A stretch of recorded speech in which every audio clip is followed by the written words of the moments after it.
Let's talk about, of course, the net interest margin, which came off again in the third quarter by about 10 basis points down to 1.43%. I know that you've said the improvement that you're expecting in 2022 will be predicated on, of course, higher rates, but how challenging is it to operate in an environment where when your net interest margin is continuing to shrink from where it was?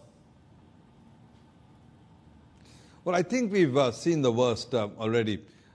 In fact, if you look at the rates around the world, October saw a pickup. LIBOR was up by a basis point or two, so was the HIBOR, the Hong Kong rates. And certainly in Singapore, we saw a little bit of a pickup in October. And so my own sense is we've seen the worst of the rate cycle from our standpoint, of course. You will see some pickup. Now, how much that pickup will be and when it comes through is a little bit uncertain.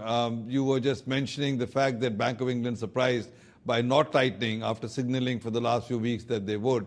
And therefore, policy action is a little uncertain. On the other hand, the markets are front-running that. The markets are already pricing 2.5 rate hikes by the Fed for next year. And several of the other central banks have already indicated a tightening bias.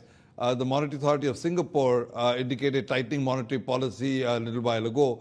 The Koreans have tightened. So I do think central bank policy action is biased towards tightening. The pace of it is a little bit uncertain.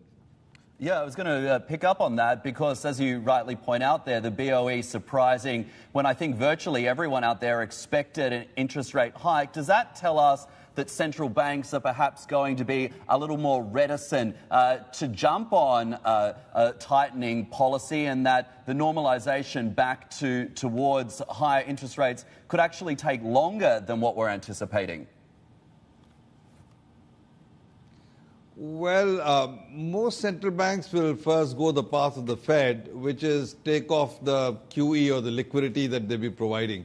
And as you start seeing the taper begin to happen, I think the markets will already start pricing in the rates. You're seeing that in the yield curves, so even ahead of policy action. The actual central bank policy action, I think, will be driven by the outlook on inflation. And there, as you know, the views are mixed. Some folks like Yellen or Powell would argue that most of the inflationary impulse you're seeing is transitionary. Others, the Lawrence Summers camp, and frankly, I am in that camp, is that you're beginning to see more entrenched inflation coming through. And in fact, inflationary expectations are beginning to pick up. Some of the inflation that we are seeing is really wage inflation.